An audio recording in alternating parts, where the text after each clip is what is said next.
Эзэн Чингис эргэн ирлээ. Одоогоос 46 жилийн тэртээ буюу 1962 онд босгосон их эзэн Чингис хааны дурсгалын хөшөөг үзэгч та харж байна. Холоос сүр бараатай харагддаг энэ эрхэмсэг цагаан хөшөөг анх бүтээхдээ улсын нийслэл Улаанбаатарт залхаар төлөвлөж байсан боловч тухайн үеийн үзэл суртлын шалгуураар нийслэлээс 600 км-ийн алсад цөлөгдөн хөдөөгийн буйтхан суманд арай ихэн нураалагчхалгүй тэсч үлджээ. 20 шахам жил энэ хөшөөг нураах, дэлбэлэх, оронд нь Хинти аймгаас халах голын дайнд оролцсон Ахмад дайчдын хөшөө босгох зэрэг янз бүрийн хувилбар дэвшүүлэн хэрэгжүүлэх мугуйд оролдлого хийсээр иржээ. Их хааныхаа нэрийг хэлэх цээртэй түүнийг ил шулуун магтах байтугай дурсахад хүртэл намын арга хэмжээ ахуулж үндэсний тэрслэн үзэлтэн болгодог байсан цагдор 1962 оны 5 дугаар сарын 31-нд Чингисийн 800 жилийн ойг тэмдэглэх санаачлаг гарган зохион байгуулсан гол хүн болох Монгол Ардын хувьсгалт намын төв хорооны нарийн бичгийн дарга Төмөр Очир намын төв хорооны тогтоолоор ажлаасаа халагдаж Чингисийн хөшөөтэй адил хилмигдэн буруутаж хожим нутаг заагдан ажил амьдралаараа хохирчээ. Тэрч байтугай 800 жилийн ойд зориулсан эрдэм шинжилгээний баг хурлыг ардын хурлын танхимд улс төрийн товчооны гишүүн оролцуулан хийхээр төлөвлөсөн байсныг болиулж эрдэмтдийн хэмжээнд төв номын санд хийлгэн 2.5 сая хувиар хэвлүүлээд байсан их хааны хөрөг бүхий маркийг хөрөнгөтөн орнуудад тарж байна гэсэн шалтгаар үлдэгдлийн татан авч нууц фондод хадгалах улс төрийн товчооны шийдвэр гарган хэрэгжүүлж байжээ. Хачирхалтай нь итгэхэд ч бэрх ийм явдлууд бараг 70 жилийн турш үргэлжилсэн байдаг. Тэгвэл 1990 оны цагаан морин жилийн ардчилсан хувьсгал энэ бүх утга учиргүй хорио цээр цензурыг халж нийт монголчууд үг хэлэх, хэвлэн нийтлэх, үзэл бодлоо чөлөөтэй, саадгүй илэрхийлэх гайхалтай боломжийг олгожээ. Ялангуяа их Монгол улс байгуулагдсны 800 жилийн ойг тэмдэглэх хүрээнд эзэн богд Чингис хаан маань эрхт төрийнхөө ордны өмнө нийслэлийнхээ төв талбайн хойморт заларч дадлын өнчин ганц цагаан хөшөө дүүтэй болж түүхийн нуглаа завхрал засамжлагдсан билээ. Хизээ нэгэнтээ аль нэг засгийн газар хэн нэг эрх мэдэлтний үед ийм хөшөө босох байсан нь гарцаагүй үз. Харин 1990-с 1992 онд Монголын байнгын ажиллагаатай анхны парламент улсын баг хурлын гишүүн байсан улс төрч Сангаж явын баяр цогтын үед их эзэн Чингис хааны хөшөө төрийн ёслол хүндэтгэлийн өргөө цогцлбор босгох их ажлын ачааны хүнд оногдсон нь хэн хүнд тохиохгүй ховор тавилан байжээ. 2004 онд оны сонгуулийн дараагаар бол Монгол Ардын хувьсгалт нам, ардчилсан нам аль аль нь бол яг одоо дийлэнх олонхын судал бол аваагүй. Тийм учраас өөрөө ирэхгүй ардчилсан нам, Монгол Ардын хувьсгалт нам хоёр удаан хугацааны зөвшлөс нийцэд бол хамтарч хэвшлийн засгийн газар байгуулах ийм зайлшгүй шаардлага бол бий болсон. За үүний үндсэн дээр ч гэсэн яг тэмцүү тооны гишүүдээс бүрдсэн кабинетийг анх байгуулсан. Тэгээд ингээд эдүүдэрж ерөнхий сайд надад бол одоо Монгол улсын сайд засгийн газрын хэрэглэх газрын даргын ажлыг бол санал болгосон. Тэгээд засгийн газар мөрийн хөтөлбөрөөр боловсруулалт дуусаад засгийн газар бүрдээд ингэсний дараагаар бол бидний бас шуурхалж орсон нэг ажил маань бол 2006 онд тэмдэглэн өнгөрүүлэх ёстой их Монгол улс байгуулагдсны 800 жилийн ажил байсан. Ер нь бол уламжлал ёсоор том комиссийг бол ерөнхий сайд ахалдаг. Өмнөх төр энэ хоёр ерөнхий сайд байх үеийн одоо бас энэ 800 жилийн тэмдэглэн өнгөрүүлэх комисс байсан. Тэр комиссийн дарга нь бол ерөнхий сайд, орлогч дарга нь бол боловсрол соёл шинжилх ухааны сайд, бус сайдууд бол одоо гишүүн багц шийдэв тийм ээ. Тийм байсан. Тэгэд би энэ ажлыг авсныхаа дараа бол нэг зүйлийг бол ойлгосон. Ер нь бол энэ 800 жилийн ойг тэмдэглэн өнгөрүүлэх ажил маань бол нэг талаас Монголыг гадаадд сурчилсан, дотооддоо түүхээ иргэн дуурсан, түүхэнд гайвуулжсэн хүмүүсээ одоо мөнхөлсөн гэдэг маш өргөн дэлгэрийн арга хэмжээ. Энэ бол нэг сарын ажлын арга хэмжээч биш. Энэ бол бүхэл бүтэн жилийн арга хэмжээ, Монголоос сурталчилсан том арга хэмжээ байх хэрэгтэй юм байна. Дээрээс нь энд бол бүтээн байгуулалтын маш том ажил явагдах юм байна. Яагаад гэвэл ордны өмнө бол төрийн ёслол хүндэтгэлийн өргөө Чингис хааны цогцлбор хөшөө хүндэтгэлийн одоо хөшөө босгоно гэсэн ийм зүйлүүд бол давхар байсан. Тэгэхээр хэрээр хэрэглэх газрын дарга Монгол Улсын сайдын одоо харьяалах хүрээнд бол энэ төрийн ордон бүхэлдээ хамаарагддаг учраас энэ бүтээн байгуулалтын ажлыг толгойлохын тулд бол тэр комиссийн одоо орлогч дарга буюу гол ажлыг хийх хүн нь бол энэ Монгол Улсын сайд хэрээр хэрэглэх газрын дарга байх хэрэгтэй байна гэж үзээд бид нар бол энэ комиссийн бүхэл бүрэлдэхүүнд нь бол өөрчлөлт оруулсан л. Тэгээд тухайн үед одоо энэ бол өөр ирэхгүй хэн нэгэн хүн гардаж гүйцэтгэх л ёстой. Тэгээд тэр хувь зохиол нь бол одоо тухайн үеийн одоо миний харьцсан албан Монгол Улсын сайд хэрэг газрын даргын хийх гор үүрэг болж хувирсан. Тэгээд би энийг бол өөртөө хоногдсон одоо их том хувь зохиолоо дотор боддог.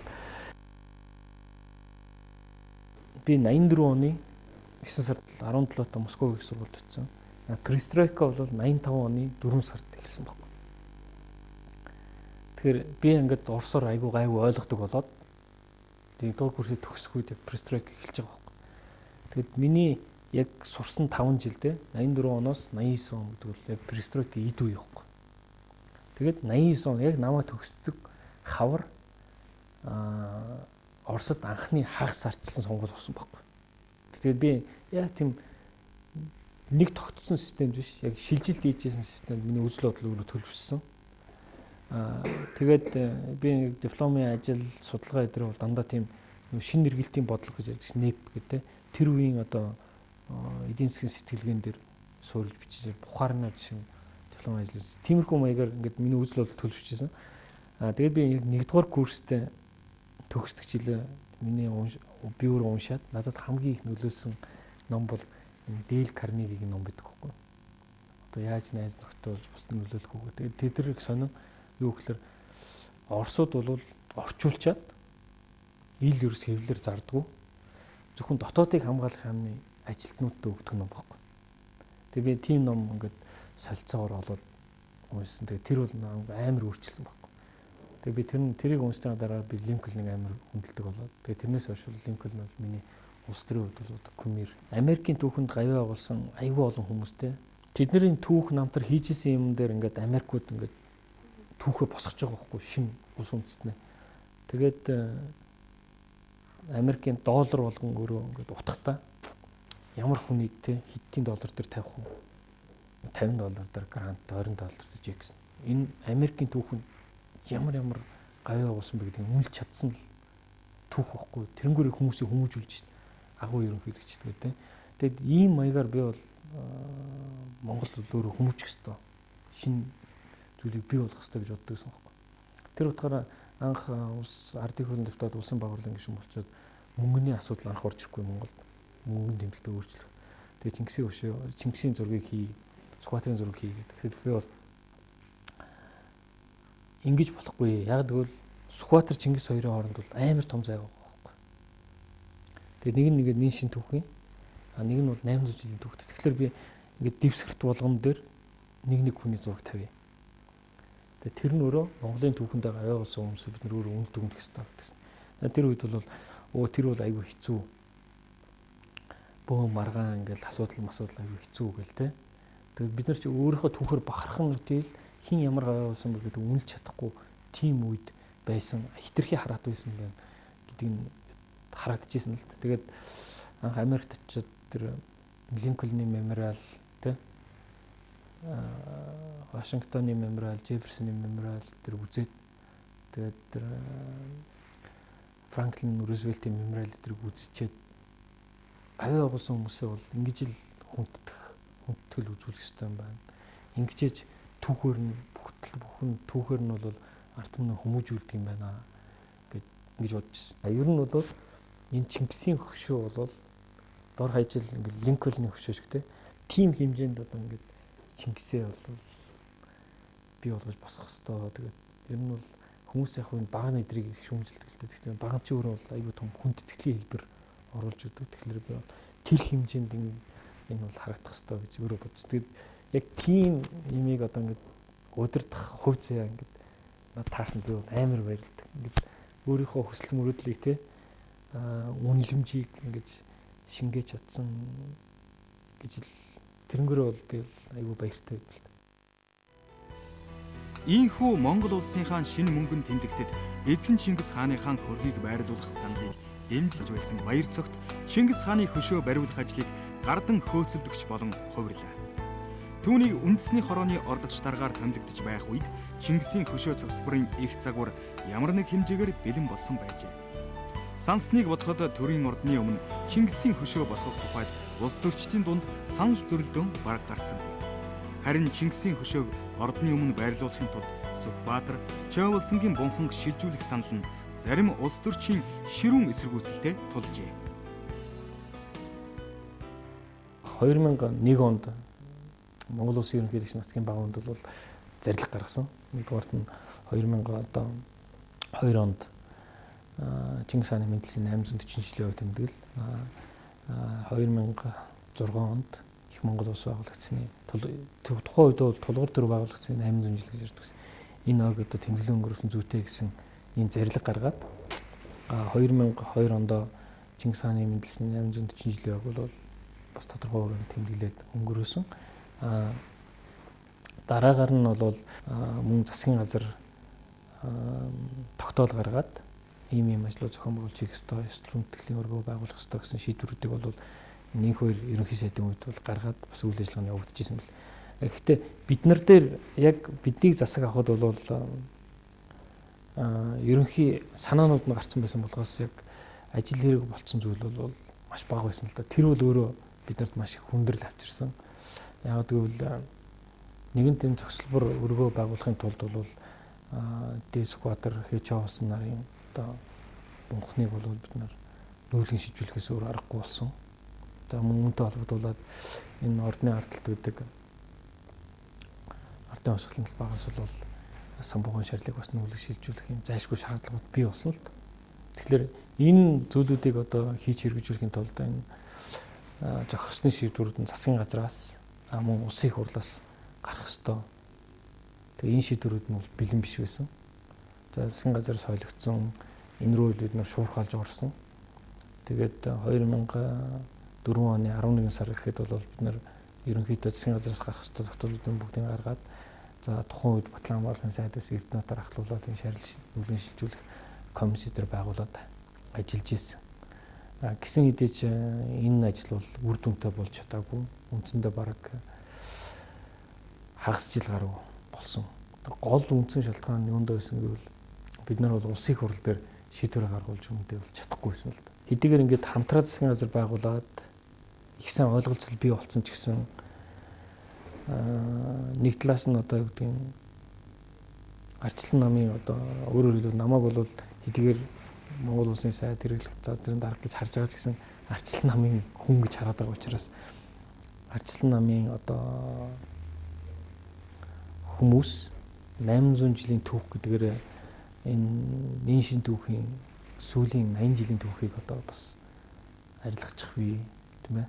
Энд бас хүндүүлгүй хандчих бий.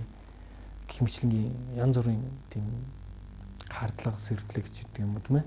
Үйл итгэсэн байдал бол их байсан л. Тэгээд хэд хэдэн удаад нь бол бид нар энэ орны ойр орчин бол байгуулагдсны дараа ямар болох вэ гэсэн макетуудыг хийгээд орсон.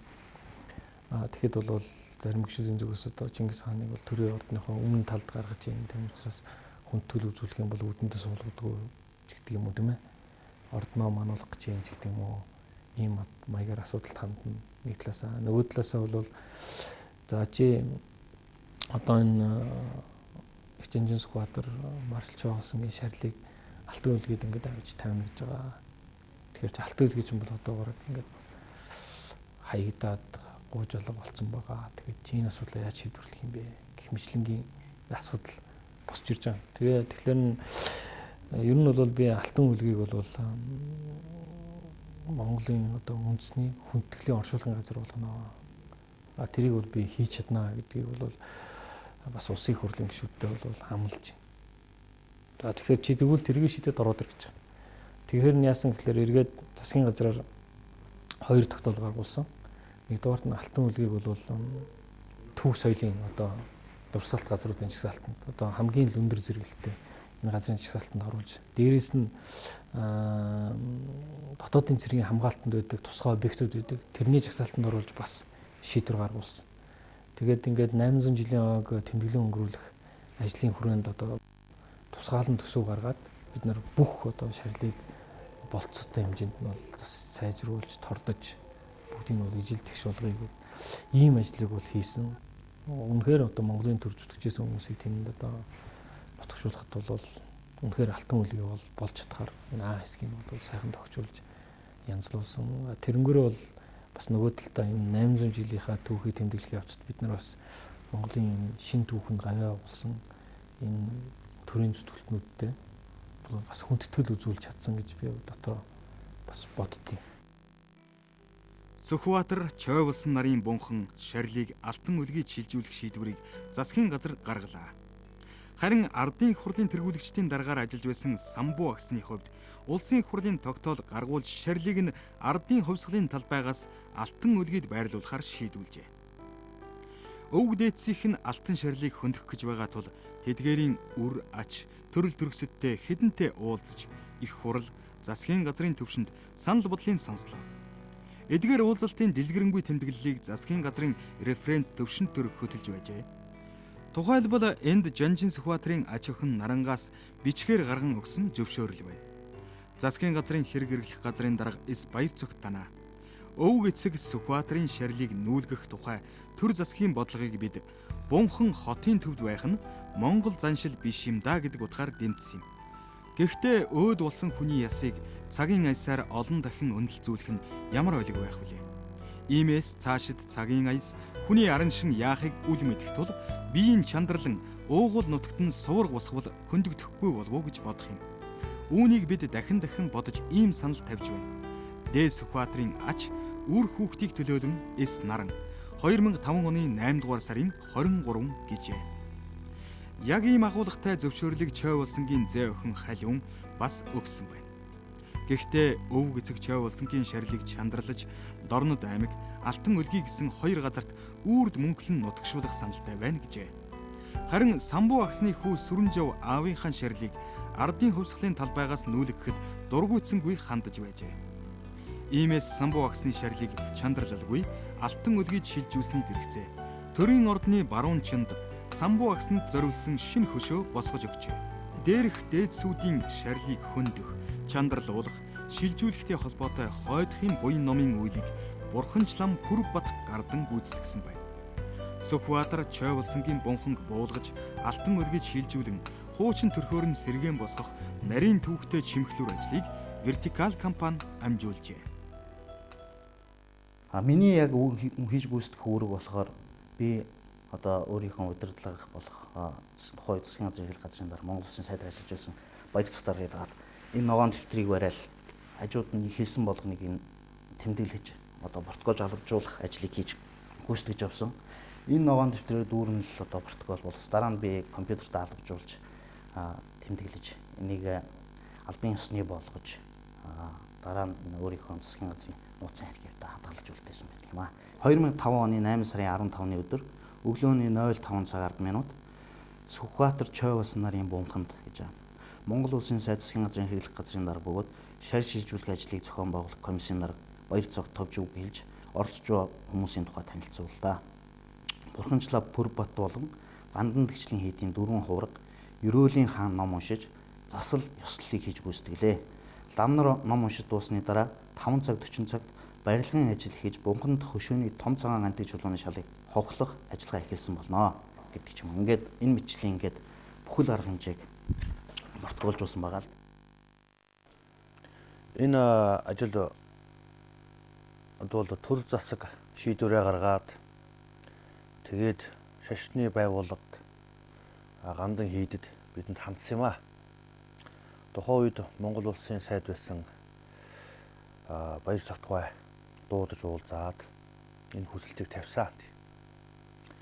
Тэгээд тэрний дагуу энэ үйл хэрэгт одоо шашин бол төр дууд нөхөр болж үнэхээр одоо энэ чухал ажлыг шийдэхэд нь туслая гэдэг үднээс манай хамлан биднээс хүлээж авсан. Тэгээд энэ ажлыг яг гардун гүйцэтгэх хамаг зүйлийг хийх хүн дээр нь бол намайг ажиллахыг хүсэл тавьсан даа. Ер нь бидний хийсэн энэ одоо үйл ажиллагааны үр дүнд ер нь ерөөсөө ийм л зүйл ерөөсөө бид маш товчхон ойлгох ёстой. Нэгдүгээрт хуучин засгийн үед тийм ээ шашин уламжлалт эднүсийг бүгдийг үүсгэсэн цаг үе байсан учраас одоо энэ гурван хүний шарилыг ерөөсөө эгэл хүн шиг л бууршлал тавьсан байсан гэдгийг монголчууд ойлгох ёстой. Тийм учраас эгэл хүн шиг бууршлал тавихтай газар нь чигшилтэй маш муу байсан учраас энэ бол ерөөсөө шарил ядаж эгэл хүний шарилыг хүч би 100 газар тавьдаг байхад энэ ус бороогүй өндөрлөг наран ээвэр газар тавьж байгаа шүү дээ. Тэгэхээр энэ бол ерөөсөө дороосоо ус чигшилтэй энэ хоёр шарил бол ерөөсөө маш нойтон. Ингээд бид төрийн ордныхоо Монгол орныхоо зүрх болсон газар тэгээ дээдсийнхаа шарилыг ийм ёс ус байлгаж байжээ гэдгийг бид энэ үйл ажиллагаар нотолсон юм аа нэгдүгээр. Ийм учраас энийг хөндлөлт хийсэн маш зөв болсон. Зөв байхдаа бид нар ёс заншлын дагуу одоо баримтлаад ер нь дээдсүүдийн шарилыг яаж шүтэн болгож тийм ээ ном ёсоор нь байлгаж хөндлөн дээдэлж сайн сайхан ажлыг авахыг гэдэг тийм зан үйл бид бүгдийг нь урвуулж алтан үлгийг тавьсан. Энийн үр дүнд бол одоо энэ дээдсүүдийн шарил ахиж хизээч одоо тийм ээ ямар нэгэн одоо муу нөлөөлөлд өртөхгүй дандаа сайн сайхан байх л ийм л зүйлийг бид одоо ном ёсны дагуу хийж тавьсан юм аа. Ер нь хүн төрлөختний одоо энэ оршуулгын уламжлалт дээдсүүдийг одоо ингэж шүтэнчлэн одоо залъя гэхэд бол бид нар мэднэ тийм ээ. Египтийн одоо сац маш том аврах сацны дотор хаадуудыг зандшуулан оршоодог байсан. Төвд монголчууд бол худагт хуйлгаадуудаа завлаатаагаар нь зандшуулаад ингээд бүр гадуур нь сувраг бүтээгээд ингээд нүүр мүрийг нь алт малт өргөө бурхан шиг болгоод сүм дугундаа шүтэн болоод залдаг байсан. Мөн бас худагт хуйлгаадууд дээд багш нараа шандарлаад ийм одоо ариун шавартай хольж сац болгоод ингээд шүтэн болгоод мөн бас дээдэлдэг байсан. Мөн бас тухайн цаг үед бол Ленин, Мао Цзэдун, Ким Ир Сен тийм ээ ийм одоо улсуудын шарилыг хүртэл одоо ингэж тийм ээ байнга зандшуулах маягаар байнгын хараа хяналтын дотор бүглүтэн одоо тийм ээ одоо энэ шинжилгээний байгууллага хяналтандаа байлгаж тийм ээ ийм одоо муутахгүй цэвэр сайн сайхан байлгалаас санаа тавьдаг байсан. Монголчууд бидний хувьд бол ийм асуудыг огт хийгдээгүй тийм ээ байсан байна гэдгийг бид энэгээр залруулсан. Уг нь бол дээдсүүдийн ийм шарил буухныг ингээд онгосон бунгалсан зүйлийг хөндөх ёс уламжлал байдгүй маа. Нэгэнт хөндөхгүй гэж одоо хийсэн учраас л энэ дахин хөндлөлтийг хоригдсон байдаг. Харин ямар тохиолдолд хөндгүүл тухайн тэр одоо шарил бууханд гим орох, сэв орох одоо ийм зүйл болоход энд бол зайлшгүй тэрнээс муу уршиг гарч байгаа учраас тэрнийг засаж залруулахын үүднээс хөндлөлт хийдэг. Игэл хүний шарилч ийм хөндлөлтийг хийдэг. Бид нар бол өмнөх өдрүүд нь бол гэр бүлийнхэнд хандаад ер нь өнөөдөр ингээд хөндөх тийм ёслуулах юм байна. Тэгэхээр та бүхэн одоо ирж оролцоо гэж хэлсэн. Жоосон гон гэр бүлээс Ж охтууд нь ирж оролцсон. Хамаатан садгуудтай. Скватрон дагагрис бол хүмүүс тухайд нь бол оролцож амжаагүй. Тэгээд бид нар бас хэл хожиг хүргэсэн байж магадгүй. Тэгээд үйл ажиллагаа өглөө болохын тулд ажиллагаа нь бол заавал шөнө эхлэх болсон. Яагаад гэвэл хүмүүс бас энэ деталуудыг мэдэхгүй гэж магадгүй. Одоо Сүхбаатар Чоосонгоо хоёр том гантик мөшөө бол маш том хөшөөнүүд. Тэгээд энэ бухан дотор байсан шарлууд нь бол маш том цул гантикуд байсан учраас техникийн хувьд бол энийг хийж хэрэгжүүлж одоо онгойлгоход бол маш их хугацаа шаардсан л да. Яг үйл ажиллагаа бол өглөө 5 цагийн үед эхэлсэн. Яг шарлын хөндөх ажиллагаа нь бол бүр орой шинэ 12 цагийн үед яг л одоо төрийн тэргүүнүүдийг яаж одоо хүндэтгэж оршуулдаг тийм ээ. Соён битээ одоо цэргийн машинуудад бэлэн яг хүндтгэлийн харуул яг байж байгаа л одоо бунхнаас авч гараад энэ дээрээс байрлуулаад урд хойно нь бол яг хамгаалтын бүх машин тэргүүд яваал бүх замыг бол цагдаа бол одоо тэр шарил чандралдаг газар хүртэл нь бол хамгаалтанд аваад бид бол яг өглөөлөн ёслол хүндэтгэлтэйгээр л одоо хоёр одоо удирдахж байгаа ширлэг бол аваад чандралах газар руу явсан. Тэгээд чандралах газар дээр бол бас зан үйлийн ном унших тийм ээ хүндгэл ёсол үйлдэх юм ажиллагаанд болсон. За тэрний дараагаар бол яг ширлэг аваад штах зуухан тэгдэл бол хамаатных нь л одоо нэг хүн одоо байх хэрэгтэй гэдгсэн. Тэгээд чоосон зөө охин халуун тэгээд би одоо бид хоёр цуг орсон одоо өөрөөр яг энэ ажил хариуцж байгаа комиссийн дараагийн хувьд бол одоо өөрөө байж аж одоо яг штаа суханд хийлээ штаа юм тийм баталгаажуулах гэдэг юм уу тийм ээ. Тим маягаар бол оролцсон. Тэгээд бидний бодож ирснээс бол нэлээд тийм жоохон удсан л да. Тэгвэл сквадрон ширлэгийн хувьд бол ямар ч төвгүй. Харин Чоолсон ширлэгийн хувьд нөгөө Маршалын формтой оршуулсан байсан учраас бид нар бол яг тухайн үед бол яг юм металл хүн металлууд болох одоо бүсч гэдэг юм уу, запник гэдэг юм уу, товч гэдэг юм уу тэдний ингээд авцсан. Тэгээ би нөгөө Маршалын вагоны юм саатай хэсэг байдаг шүү дээ. Тэрийг бол би энэ даавуу материал гэдэг юм гэж тухайн үед ойлгож ирсэн. Тэгээд одоо ингээд бүх даавуу материалын цуг бас энэ шатах цугнд шатаач тийм. Гэтэл тэр материал өөрөө ингээд тийм алтан утас гэдэг юм шиг төмөр. Тэгээд ийм материал дээрээс нь чоосон Маршалын бас шүднүүд нь бас алтан шүд байсан гэдэг ингээд яг ингээд чандар болоо гараад ирэхэд дотор хэмжээний нөгөө тийм металл төр байгаад байгаа учраас тэрийг бас ингэж ялгаж салгах гэдэг юм тийм ээ. Тийм үднээс бас жоохон утсан. Тэрний дараа яг ингээд чоосонгоо сквадрон гэдэг нөгөө чандрыг хийсэн одоо савыг аваад төрийн ордонд одоо бид нар бас төр хугацаагаар байлгах шаардлагатай болсон. Архив дээр юмсээ бэлтгэсэн байсан. Тэгээд эргээд бол чандралах газраас төрийн ордон руу ирсэн. Тэгээд авч явсан. Тэгэхэд бол одоо ингээд өөр хүүхэд хамаатан садан бол авч явдаг байх тийм. Тэгээд надад бол сквадрон чандрыг авч явахаас өөр гарцаг бол болсон л доо. Тэр 12 тонны жинтэй 3 чулуун блокоос үтсэн гант чулуун бунхныг өргөж гаргахад л хамаг ерөөсөө бэрхшээлээ байсан.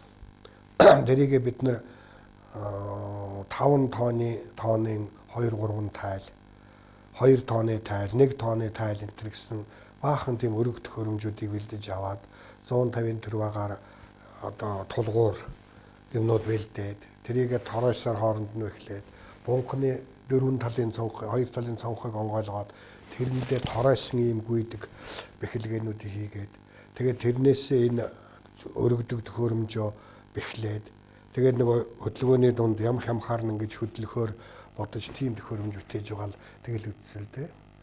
Тэгээд тэр бунхан маань дотроо өөрөө ийм хөндлөн гуулд ингэж янз бүрийн өнцөг гаргаж шилжиж явдаг коридоруудтай.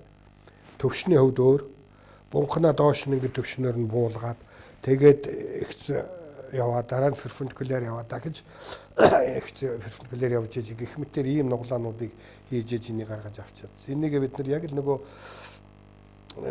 Египтийн пирамидыг барихтаа л ингэж зовж ирсэн болов гэмээр л бодож ирсэн шүү дээ тэр үуч. Тэгэл том 100-ийн 150-ийн гэсэн ийм турбануудыг энэ юуныхаа доогуур ямар нэг аргаар л хийж авсан. Бунхныхаа чулуун доогуур. Тэгэл баг багаар нь тайлаар татал нөгөө дээш нь өргөдөг тайлаас гадна хөндлөн дээш нь татдаг тайлт. Тэгээ тэрүүгээрээ бас татаа. Тэг ингээд турбан дээр тавьсан энэ бунхан чинь ингээд налуу болохоор уурсч орж хүн дарж алчих гээд байдаг. Нөгөө талын ханаа очиж бүргчих гээд байдаг. Тийм учраас хоёр талаас нь эсрэг үйлсгээтэй тайл хэрэглэж болгосон. Тэгээ коридороор нь явхад тэр бунханы хоёр талд ердөө 2 хуруу арах зайл өрдөж байгаа. Яг ийм коридороор яг тэгээд ингээд хөндлөнгөөр нь бас дахиж нэлээд 20-30 м газар шилжүүлж гарахгүй л хаалган дээр ирсэн. Тэгээ гарахгүй л хаалган дээр ирсний дараа сквадрын далбан дээр хуучин цэргийн парад явдаг байсан бетонцсон хэсэг биш үү? Тэрийг чинь нүхлээд доош нь гадшаагаа. Тэрнээсээ тороо шийж нэг татхтайлаа бэхэлж аваад тэгээд өнгөрүүлж гадагш нь гаргаад тэгжиж дараа нь гадаа бэлэн болгоод тэгээд дараа нь 2 хараанаар зэрэг өргөжж том ачааны КАМАЗ машинд очиад ингэж шилжүүлж байсан. За яг ийм аргаар нөгөө босоо 2 хөшөөгөө болгож авсан. Тэр 2 хөшөө бол нийтдээ 7 тонн, газраас дэш 3 м орчим өндөртэй, доошоо бол нэг 80 см суудсан байсан юм лээ.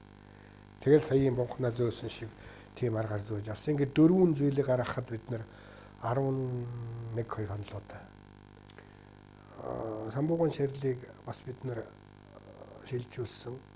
Тэгээд энийг бид нэр очиод яг газар дээр нь очиод байгаа байдлаар нь эхлээд зураг хөргийн аваад хэмжилтээ хийгээд яг энэ чигээр нь би алт үлгээд нэгийг харьцах нэг гэсэн масштабаар тэмдээнийг би хийж өгөх хэрэгтэй байхгүй. Хөшөө нь бол доошоо бас метр 30 см суусан тийм хөшөө байсан. Хөшөөг нь бол бид нэр тэр байгаа чулуутай. Одоо чулуугаар өнгөрсөн байгаа шүү дээ. Боржин чулуугаар. Яг тэр чулууг нь бас хөдлөглөгүй, нэг чулуу унаглгүй. Яг тэр чигээр наваач бид суулгасан. Тэр нэгээ суулгаж бэлдсэн. Тэгэхдээ нэг урдалын хэсэгт нь нөгөө замын бордуур шиг чулуу хэрэгэлсэн байсан. Замын хавтан шиг зүгээр бетоноор хийцсэн юм чулуу. Зарим нь бол бас байгалийн чулуу л да. Тийм чулууга нэг уур хийц муутай өнгөлсөн тийм чулуу энэ төр хийцсэн байсныг нь бол маш сайн бүх талын өнгөсөн тийм гантыг чулуу болгож алт үлгээд сайжруулж ирсэн. Чингис хааны хөшөө төрийн ёслол хүндэтгэлийн өргөө цогцлбарын эхний зураг төсөлд их хааны хөшөөг 9 өрлөгийнх нь хамт бүтээхээр тусгасан байжээ. Цогцлбарыг цааснаас бодит байдалд буулгах үед ажлын зургууд нэлээн өөрчлөгдсөн гэж уран баримлч Болд нотолж байна. Уран бүтээлийн болон улс төрчдийн олон удаагийн маргаан мэтгэлцээний үр дүнд цогцлбор өнөөгийн төрхөөрөө босжээ. Их эзэн Чингис хааны хөшөөг 45 орчим настай байдлаар Тайваны үндэсний музейд хадгалагдж байгаа хааны цорын ганц иш хөрөг болох хөрөг зургийг баримтлан их хааны эдэлж хэрглэж байсан малгай дээл хувцастайгаар 13 дугаар зууны монголчуудын үсний засал буюу хөхөл үстэй, уран хийцтэй тоноглол бүхий бүстэйгээр дүрслэн бүтээжээ.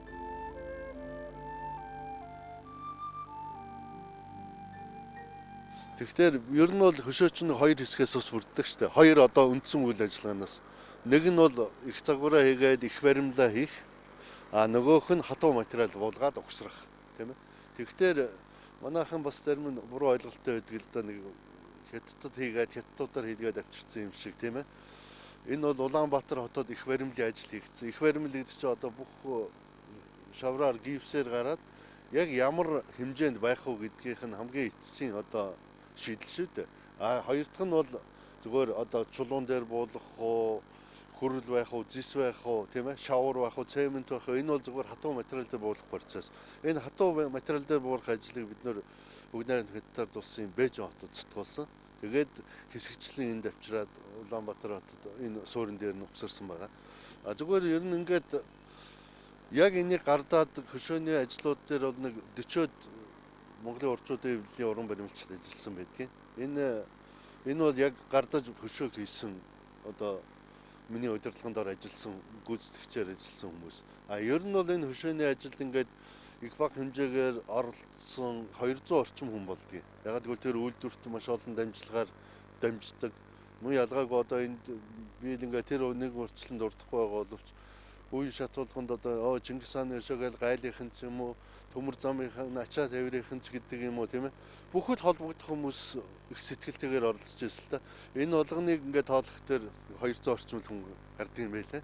Тэгэхээр 200 орчим хүний шууд оролцоотойгоор энэ хөшөө бүтсэн гэсэн үг, тийм ээ. Одоо өнөөдөр 2000 жилийн өмнө хийсэн агуу бүтээлүүд одоо 3000 жилийн өмнөөс агуу хөрөд бүтээлүүд байжлаа. Тэр үтгийг чулуугаар хийсэн, тэр үтгийг бүр гипсээр хийсэн, одоо хамгийн эмзэг материалаар хийсэн 1000 жилийн өмнөх материал хүртэл байж лээ, тийм ээ. Тийм болох дээр ер нь уран бүтээлийн нас гэдэг бол хүмүүн биднээс шалтгаал. Арчлахгүй зүгээр ингээд хайчдаг ч юм уу, нэг бол ингээд баян хүмүүс ингээд одоо юу гэдгийг нэг гэмтэл учруулад ингээд байвал энэ бол 1 хоногийн доторч байхгүй болгож болно шүү дээ. Одоо тэр Саддам Хусейны өшөөг яаж татаж байхгүй болгож илээ те. Тэр чинь их л амархан шийдэж л шүү дээ. Тийм. Зүгээр бид Монгол улс гэж байгаа цагт, монголчууд гэж байгаа цагт, Монголын төр гэж байгаа цагт энэ миний энэ өшөөнүүд бол байж л гэж би ойлгож байна шүү дээ. Тэгэхээр миний хувьд бол энэ мөнхөл гэж ойлгоод байгаа шүү дээ. Энэ зохиомж бол орчны орон зайн зохиомжуудыг одоо үндэслээд неоклассизм гэдэг завгараар биднээс боловсруулсан. За энэ цогцлборт бол мэдээж ганц бий биш зургийн олон группүүд байж байгаа. Ялангуяа одоо архитектор Мөнхбаяр, Батбаяр, Баяраа гэсэн архитекторууд эхний эскиз глазурын үе шатнаас эхлээд оролцож явсан. Одоо болтол одоо зураг төслөө боловсруулж цуг хамтарч ажиллаж байгаа ийм төсөл байгаамаа. За энэ цогцлборыг бас орон зайн хувьд нь ингэж шийдэхээс гадна ёслолын бэлэгдлийн шин чанарыг бас биднес нэлээд төлөвлөсөн. Юу бол одоо Чингис хаан маань 45 наснда хаан ширээнд суусан шүү дээ. Тэгэхээр энэ цогцлбор дээр бол биднес одоо энэ Скватрын талбайн төвшнгөөс 45 гишгүүр явж иж хаан ширээнийх нь суудлыг ингэж хийсэн байгаа. За дээрэс нь энэ олон баг нь буюу одоо архитектурын хэллэгээр ордер гэдэг олон улсын архитектурын хэллэгээр ордерууд гэдэг маань бол 90 дээр үеэс төр улсуудад бол альва улс гүрэн дайцсан, байлцсан, эсвэл ялан эдэлсэн дийлсэн тохиолдол болгоно баг нь усад тэмдэглэдэг байсан. Энэ уламжил бол Европын архитектур, Азийн архитектурч бас уламжлалт үлдсэн байсан. Энэ үслээр нь биднээс одоо эзэн Чингис хааны амьдэрсэн жил болгоныхын тоогоор энэ бол ялалт юм аа гэж үндэслээд энэ 64 багантай юм цогцлбор төлөвлөсөн. За цогцлборын дотор талын хэсэг бол олон нийтэд чөлөөтэй үзэж харах, танилцж явах үүднээс галерей системтэйгээр төлөвлөгдсөн. Энэ шилэн галерейн хоёр талын хэсэгт бол Гиннесийн номонд орох хэмжээний маш том хэмжээний шилэн зураг бий. За энэ шилэн зургийг ган тулаг захиралтай шилийн хийц компани Монголд үйлдвэрлэсэн. За энэ зураг төслийн нь бол одоо Амгаланбаатар гэдэг зураач гүйцэтгэсэн байгаа. За энэ шилэн хоёр зурган дээр бол Монголын төрт ёсны уламжлалыг харуулсан түүхэн зурагнууд бий. Нөгөө талд нь Монголын Төв Азийн зээжин дэх Монголын нутаг дэвсгэр дэх төрт улсуудын үүсэл гарлыг бас харуулсан хоёр хэсэг ийм зураг бий. Ер нь бол бид нарт бол ажлын зураг өмнөх засгийн газраас бол дамжаад ирсэн байсан. Тэрэн дээр бол Чингисийн 9 өрлөгтөө тэгээд Чингис хаан голдоо тэгээд 9 өрлөг гэхлээр чинь сондгоо болчиход шүү. Нэг талд нь 5, нэг талд нь 4. Тэгээд яг нөгөө талд нь бол өөлөн эхийг яг 5 сум атгуулад ингээд хийцэн. Өөрөөр хэлбэл 11 одоо баримлалтай тийм том цогцлбор ирсэн. Тэгээд ер нь үндэсний хороо маш олон хуралдсан л да. Тэгээд манай ажлын хэсгээр бол эцэл шийдвэр гаргах хэрэгтэй байсан. Ер нь яг энэ хэлбэрээр авч явах уугүй юу. Тэгээд хэлэхээр ингээд баг нь болгоны хооронд нэг түүхэн хүний дүрс тэ баримл орчоод исэн. Тэгэхээр ерөөсөө энэ төрийн ордон маань бол яг тийм музей шиг хэлбэр рүү орж ирсэн л дээ. Тэгэд уран бүтээлчдийн зүгээс, улс төрчдийн зүгээс, жирийн эдийн зүгээс ер нь бол зүгээр саналууд их иржсэн. Хитрхи одоо олон одоо музейрхүү болж байна. Нөө төрийн одоо Чингис хааны дурслын цогцлбор ёслол хүндэтгэлийн өргөө гэдэг юм биш ерөнхийдөө хальж ийн гэсэн тийм ойлголт яригдчихсэн. Тэгээд үндэсний орооны хурлаар хэд хэд удаа яригдаад ер нь 9 өрлөгтөө тэр эскизийг бол өөрчлөё. Одоо ер нь бол Чингис хаан дээр илүү фокус хийсэн. Чингис хааны голсон ийм дүр гаргая гэж ингэж ярьсан. Тэгээд ер нь нэг удаа бол бид нар ер нь ганцхан Чингис хааны хөшөөтэйгээр хийв гэсэн ийм санал дээр хүртэл яригдчихсэн. Тэгээ уран бүтээлчтэйгээ зөвлөдөө манай ерөнхий архитектор болд зургийн одоо ерөнхий баримлч болд ерөнхий архитект Сэлмэр нартай ярилцаад ер нь бол ордон маань өөр юм 3 хэсгээс бүрдсэн. Уран бүтээлийнхээ хувьд бол яг 3-ыг нь оруулж иж төгс болох ийм зүйл байгаамаа. Тэгээд энэ дээр та бол одоо яг эцсийн шийдвэр гаргах хүний хувьд бол та сайн бодооч гэж надад санал тавьсан. Тэгээд би ер нь ордныг нэг холоос өндөр дээрээс харъя гэж бодсон. Тэгээд тухайн үед бол энэ Улаанбаатар хотын өндөр байшингууд баригдаагүй. Ер нь ил гараад хараад ярилцах болцоотой газар бол энэ Голомт банкны төв барь байсан. Тэгээд Голомт банкны захирлын өрөө 4 давхрын балкон дээрээс нь бол ордон руу нилээн хараад тэр үед бас баясгалан захиралж байсан. Тэгээ бид хоёр бол нилээ ярилцсан. Тэгээд үнэхээр ордон маань бол ийм 3 хэсгээс бүрэлдэжээж уран бүтээлхээ уудыг цогцолох юм байна. Тэгээд Чингис хувлаа өгөөдөг хийх юм бол бас өнгөрсөн одоо ирээдүй гэсэн аав, ач, хүү тийм ээ гэсэн бас энэ барилга талаасаа, бэлэгдэл талаасаа ч гэсэн их зүв зүйтэй юм байна. Тэгээд дээрэс нь бол Чингис өгөөдөө хувлаа бол Монголын их эдэнд гүрний томруулахад хамгийн их гавь агуулсан гол 3 хаан тэгээд аав хүү ач 3 болж ирснээр бол маш агуулгын их таарж ирсэн зүв зүйтэй болж байна. Тэгээд Чингис хааныгаа одоо хамгаалж байгаа маягаар 2 цэргийн баатрын дүр нь бол Говн Мухлаа, Боорч Жанжин хоёрын дүрээр хийвэл яасан бэ гэж ерөнхийдөө тогтсон. Тэгээд энэ шийдвэрийг бол гаргахдаа одоо яг л энэ голом тамхины 4 давхрын балкон дээр байж ярилцж эцэлсэн гэж байгаа юм л да. Тэгээ уран бүтээлчд бол яг энэ талаас нь бол бүрэн дөөр хүлээж авсан. Дараа нь үндэсний хорооны хурал дээр орж танилцуулахад бол гишүүд бол ийм маягаар зохион байгуулах зөв юм байна. За хувлаа хааны хувьд бол бас мөнх хаан байвал яасан, өөр бус хүн байвал яасан гэсэн асуудал үндэсний хорооны хуралдаан дээр ч яригдсан. Мөн улсын хурал дээр төсвийг хилцэж байгаа хувцад улсын хурлын байнгын ороо чуулганы хуралдаан дээр ч гэсэн бас яригдсан. Гэхдээ ер нь хувлаа хаан бахан зүйтэй гэдэг дээр бол олон хороо шийдсэн юм зүйл. Чингис хааны хөшөө төрийн ёслол хүндэтгэлийн өргөө зохицлыг барьж байгуулахад олон 10 байгууллага хэдэн зуун хүн оролцжээ. Засгийн газрын хэрэг эрхлэх газар захиалагч нь байж ажлын гүйцэтгэлд хяналт тавьж энэ том бүтээн байгуулалтын ажлын голыг нугалж чаджээ. Төрийн ёслол хүндэтгэлийн өргөө гэдэг утгаар төрийн ёс заншлын үүднээс ч олон зүйлийг бодож зохицуулах шаардлага тулгарчээ. Үүнд төрийн ёслолын алба чухал үүрэг гүйцэтгэсэн байна. Одоогийн байдлаар бол зохицлын үндсэн хэсэг одоо болох төв хэсгийн тэр шилэн галерейн хэсэг, хаадын хөшөө, баримлууд тэгээд энэ одоо галерейн хэсгийн доод талд байрлах төрийн түүхийн музейн одоо ажил бол бүрэн дуусчихад байна. Төрийн ордонтой төв хэсгээр холбогдох төрийн ёслол хүндэтгэлийн өргөөний хэсэг байгаа. Энэ өргөөний хэсэгт бол төрийн ёслол хүндэтгэлийн арга хэмжээ одоо зохион байгуулагдаж байх ийм өргөө хэсэг. Гадаадын өндөр хэмжээний зочин төлөөлөгчдийг хүлээн авч уулзалт хэлэлцээр зохион байгуулагдах одоо танхимуд бүхий ийм одоо барилга байгууламж бий болно. За энэ ажлын одоо барилга ухсралтын ажил нь дуусчихад дотоод заслын ажил одоо явагдаж байна. За гадна талд бол бас нэлээд одоо ажил байгаа. Гадна талын талбайн тогтчлтын асуудал төрийн ордны өргөтгөлийн хэсэг болж байгаа энэ цогцлборын өнгөтэй адилхан өнгөтэйгээр төрийн ордны хуучин барилгыг одоо ийм ижил одоо өнгөтэй болгох ёстой. Энэ бол зураг төслөөрөө ингэж хийгдсэн асуудал байсан. Энийг бол бид нэр энэ жил хийгээд одоо дуусглаа. Одоо бол дотор талын энэ заслын ажлыг хийж дуусгах, бүрэн хэмжээгээр ашиглалтанд оруулах одоо төлөвлөгөө графикийг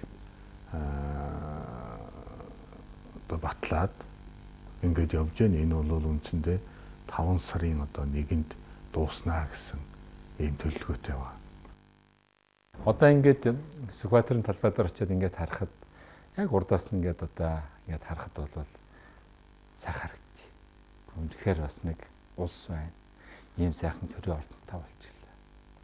Гадна дотны хүмүүс бас ирээд хүндэтгэл үзүүлж байгаа. Сүхбаатарын хөшөөнд цэцэг өргөж байгаа дараа нь Чингис хааны хөшөөнд хүндэтгэл үзүүлж байгаа. Ер нь өвөө энэ агуу одоо дэлхийг одоо эзэлж байсан, дэлхийг захирч байсан.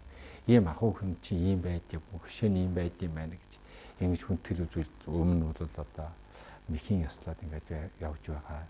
Японы одоо ерөнхий сайд, Орос улбаны улсын ерөнхий сайд. За тэгээд бол одоо юуны хүн тайжууд олон хүмүүс ирсэн. Энэ дээр бол одоо төргийн тэргүүдүүд, гадаад тэргийн сайдууд, засгийн газрын тэргүүдүүд олон улсууд тэр сайхан хүндэтгэл үзүүлсэн. Сайхан тэр улсууд бол ингээд нэг хүндлээ үзүүлчихээд энэ ч одоо ийм хүн байд юм байна. Аргагүй бол энд одоо монголчууд энэ том хааны хаан одоо улсын хаан улс гэж одоо дэлхийн дахны хаан шахуу бол нэг ийм одоо хүний одоо хүн зориулсан ийм сайхан одоо хөшөө босгосон байна таанус гэж баяр баясгалтайгаар ярьдаг. Энэ бол таанус зөв зүйтэй юм хийжсэн байна гэж ингэж одоо тэр хүндэтгэл үзүүлээд явж байгаа тэр улсууд тэгж ярьдээ. За тэгээд нэг юмд яахан дутуу байгаад байгаа. Би нэг бас ойлгож байгаа. Энэ дээр бол Чингис хааныхаа хөшөөнд бол бид нар цэцэг өрөхгүй байгаа. Сүхбаатарын хөшөөнд цэцэг өрөж байгаа.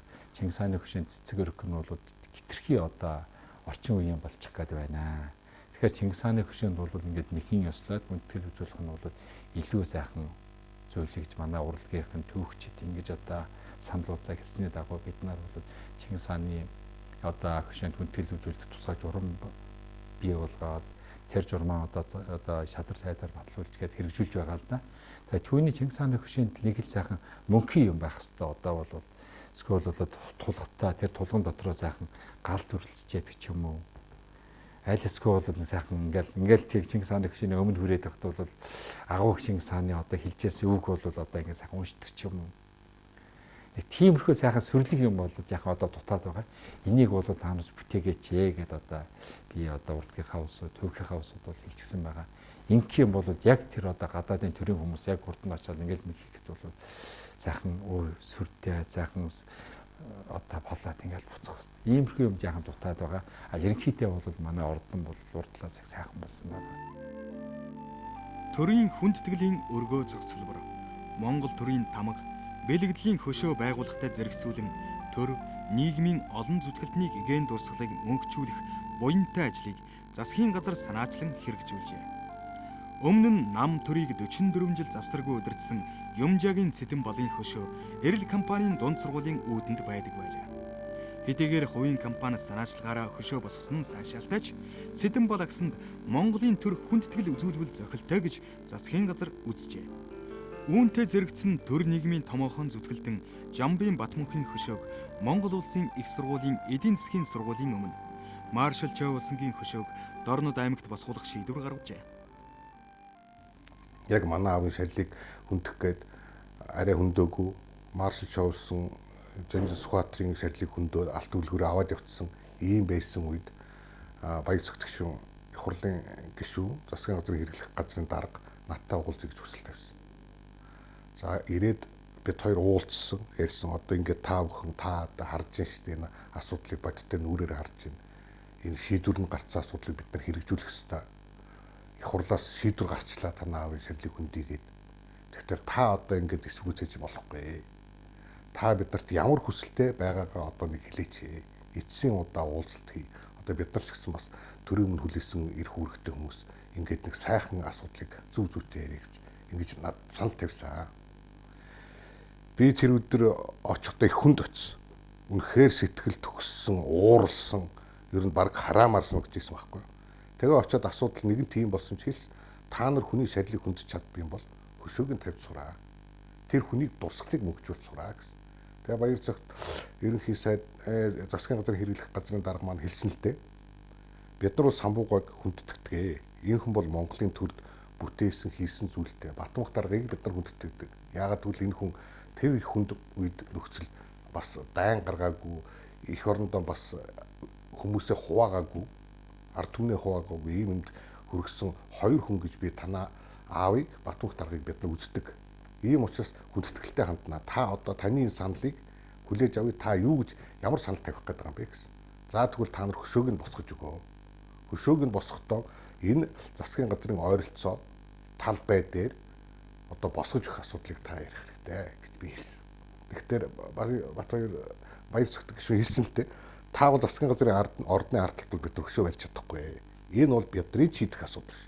Энэ бол нийслэлийн засаг даргаас захирамж гараад иргэдийн хурлын төлөөлөгчдийн хурлын тогтоол гарч шийдэх асуудал. А бид нар хөшөөний асуудлыг засгийн газрын кабинет гэж асуудал байна. Тэр кабинетаар асуудлыг шийдье. Таны саналыг хүлээж авлаа. Гэт ингээд би одоо тэндээс гарсан. 11 сарын 5-7-нд алт үлгэд цогцлуур нээсэн. Яг энэ бол төрийн хүндэтгэлийн байдалтайгаар энэ цогцлбор энэ үйл ажиллагаа явсан. Тэнд нь одоо яг л төрийн бүх хүндэтгэл үзүүлсэн, бид нар цэцгүргсэн. Энэгээр бид нар бол төрийнхөө хуулийг биелүүлсэн гэж үзсэн. Тэгээ бид нар харсан. Монгол Улсын засгийн газар яаж бидний өмнө хүлээсэн үүргийг биелүүлдэг харсан. Энэ үүргийг биелүүлснийг одоо олон түмэн ард түмэн харсан баха. Би аавынхаа хөшөөг засгийн газрын ордны баруун талд нээсэ.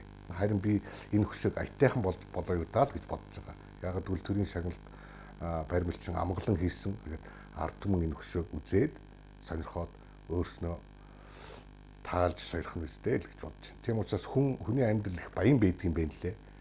Амьдрахтай хүн дандаа юмыг ухаарж явах юм бол ухаан сууж улам сайн болд юм байна лээ гэж би бодсон. Тэгэхээр мулгуу уураараа бол бүх ажил бүтдгүм гэдгийг л би эндээс ойлгосон юм л юм да. Илбэг доржид би өндөр байдлаа хэлсэн. Ингээд гэдгээ. Тэгсэн чинь та өргөдлөө бишээр надад өгчөхдөө би яах вэ? Тэр болгох баха болно. Та хөөсөлддөг биш бид залуучууд бид нар хөөсөлдөх ёстой байхгүй юу гэж надад хэлсэн. Тэгээд би чир өргөдлөө өгчөд дараагаар нь удаачгүй те тэр өргөдлөө дахиж бишээр маргааш нөгөө дарна. Би ч өөрөө рууж өгөөгүй тэр гадаа үүднээ далаад өгөөл яасан. Тэгээд би ч эндээ гэртээ хурсээ удаачгүй заа явъя гэдэг одоо явцсан байхад чинь илбэг дарж над руу өөр утгаар хэлсэн шүү дээ. Би огсорчлоо. Ямар ч байлээ гэсэн гарын үсэг зурчихсан. Одоо эднээс би ганцаараа шийдэхгүй шүү дээ. Бид нар ярилцаж байгаа шийдсэн. Болох болов та дахиад хөөсөлдөө гэсэн. Тэгтээ би дахиад эргээд орж ирсэн. Орж ирчээд хөөсөлдсөн ёстой доороо бүтсэн. Тэгээд тэрнийг бүтээд ирэхдээ Мадлын соёл урлагийн дарга болд гэдэг зарга түрүүнд надад зургийг зурж өгсөн байсан байхгүй. Тэгэл тэрнээс аваад болдтойгоо яриад мөнгө төгрөгийг гаргуулад банкаар дамжиж гардсан байна л. Тэгээд би болдтой өгчөөд явсан. Хөшөө өмнөгээд одоо босчихлоо. Их Монгол улс байгуулагдсны 800 жилийн ойгоор төрийн ёслол хүндэтгэлийн өргөө цогцлборын нээлтийн тууз хайжлахад баяр цогт засгийн газрын хэрэг эрхлэх газрын даргын ажлаа нэгэнт өгсөн байна. Хэрэг эрхлэх газрын даргын хувьд хамгийн сүүлд гаргасан түүний шийдвэр нь эзэн Чингис хааныхаа хөшөөний их баримлыг хүрэлдүүлэхээр хятадд илгээх тухай байжээ. 46 жилийн өмнө төр нийгмийн зүтгэлтэн төмөр очир Чингисийн ой тэмдэглүүлээд хөшөө босгуулад намын шийтгэл хүлээн нутаг заагдж байлаа. Монголын ардчлал 90 цэнд жагссан энэ сайхан цаг үед эзэн Чингис хаанаа төрийнхөн ордны өмнө залах түүхэн үйл явдал тохиож түүнд олон зуун хүний хүч хөдөлмөр түүний дотор сангаж явын баяр цогтын бүтээлч хувь нэмэр зүтгэл сэтгэл шингэсэн ажигуу. Хариуцсан хүмүүс бол маш богино хугацаанд тэр хийж гүйцэтгээд доошо бүх суурийн ажлыг хийж гүйцэтгээд тэгээ бид нар 5 оныхон намар төрийн ёслол хүндэтгэлийн одоо өргөнийхөө суурийг тавиад бүх ажлуудыг нь бол эхлүүлсэн л дээ. Тэгэхээр тиймэрхүү маягийн хүндрэлүүд бол угаасаа маш их гарч ирсэн.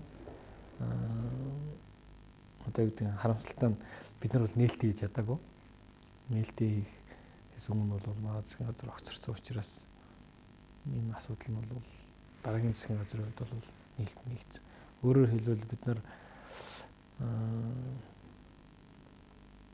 өмнөх төр бүх хүндрэлтэй хамгийн хүнд хэцүү ажлуудыг хийгээд суурийг тавиад бүх улс төрийн шийдвэрийг гаргаж өгөө санхүүжилтийн шийдвэрлэл эхлэлийн хэмжээний бүх ажлуудыг хийгээл дараагийнхаа засгийн газарт хүлээлгэж өгсөн.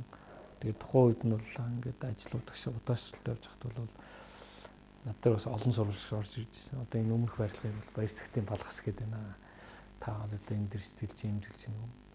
Яг баригдад дуусах вахт нь баяр цэгтийн балгас гэж нэрлэж болно. Баригдад дууссан би монголчуудын шүтэн болно гэж бодож байна бол гэж хэлдэг байсан. Тэгээд одоо бол төрийн ордны ингээд өмнөөс нь явахд бол надад маш сайхан сэтгэл төрдөг. Төмөр очир агсан хэлмэгдэж явах үед Чингис шүлгээн дуурвж намын шийтгэл хүлээж явсан онгодтой найрагч Дэндвийн пүрвдөрж өдгөө ардын уран зохиолж болжээ. Тэр 1962 онд их хааныхаа 800 жилийн ойд зориулж ийм шүлгэлжээ. Чингис номын хөвчнөөс төрөөгүй юм. Чингис сумын зэвнээс гараагүй юм. Чингис өвлөн ихээс төрсөн юм. Чингис өрлөг Монголоос гарсан юм. Тийм ээ.